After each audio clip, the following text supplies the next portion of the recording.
All right, ladies and gentlemen, how's everyone doing? I'm gonna have to upload my video from last night. Like two or three people text me, you didn't upload your video. I'm gonna upload it.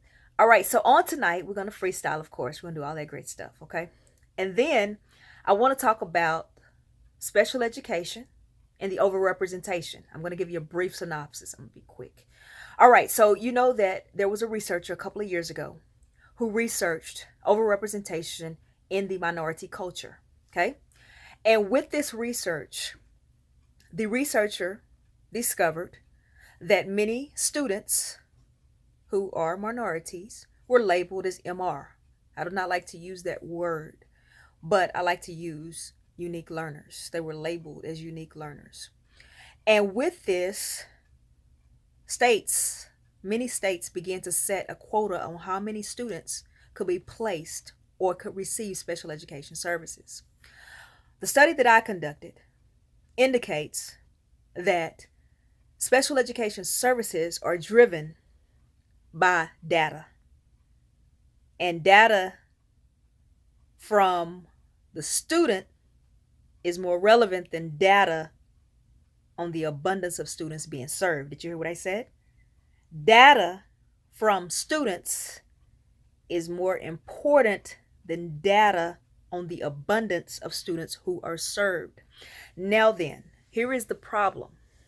When a quota is set on how many students can receive special education services, someone is going to miss out on receiving an appropriate education. That's what my study suggests. Now, everyone receives a free education, but an appropriate education. What does that mean? Does this student have everything he or she needs to be successful within the school year and to transfer that to the next grade level? And by putting a quota, we only can have 10 students from this culture, 10 students from that culture. Somebody's going to be left out. And what happens many times is when students come into the classroom, all of those students are on different levels.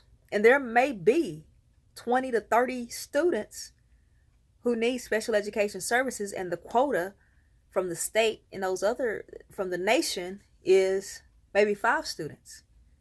And so what happens is those students, they're learning in the classroom, but they're not learning to the optimal level because they don't have the things that they need. It's just like a car. Okay? You have to have a motor for it to run. Our students, they have to have services for them to be successful.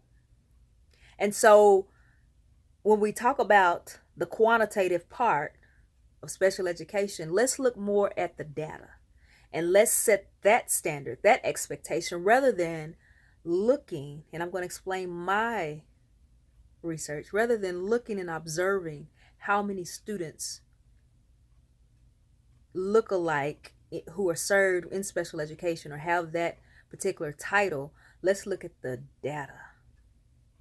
And then from there, we can set those expectations on what those students should know, and those students can become successful. But if we just set a standard number, okay, 10, well, I may have one class may have 25 students who need special education services. And then the other teachers may need special education services, and we've set it to 10. So that means that only, depending on how many teachers you have, per class, let's just say 4 students. And that teacher has a whole class full. This teacher has 10 students who need it. This teacher has 12.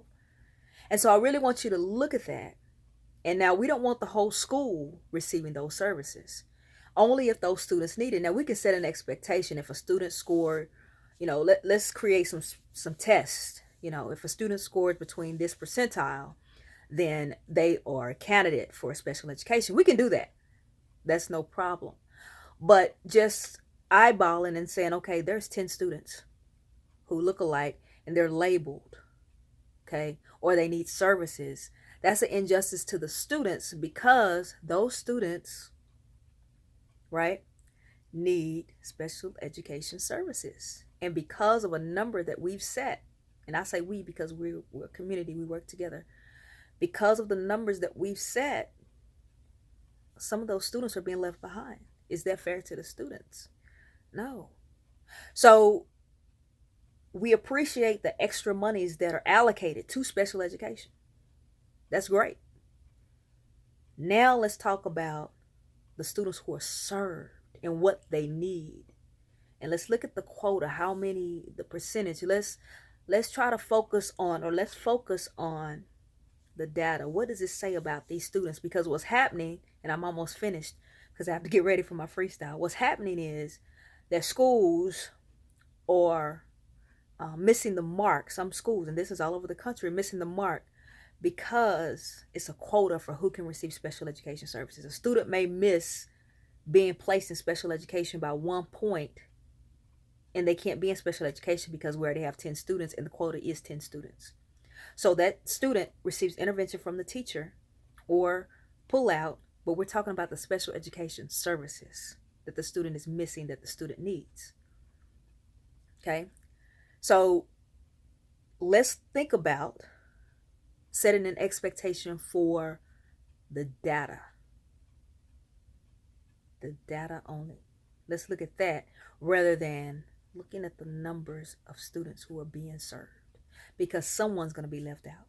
And remember, No Child Left Behind, all those good things, a lot of individuals are going to be left behind if we continue with this quota of how many students.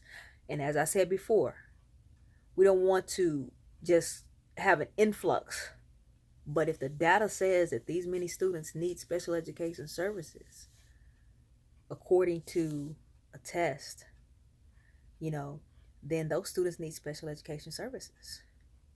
And so we want to talk to the stakeholders and see if we can focus on the data, test data, have a test administered.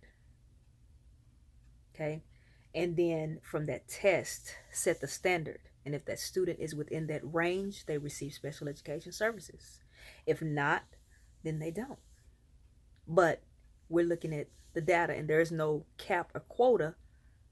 And we're not just going in making an observation and saying, okay, yeah, it's too many students, or it's too many students being labeled this or that.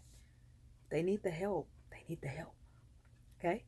So we're going to be talking about that. I have a lot of individuals who've joined my blog, administrators, teachers, some of the stakeholders, officials in Washington. Yeah, I appreciate that. I appreciate that.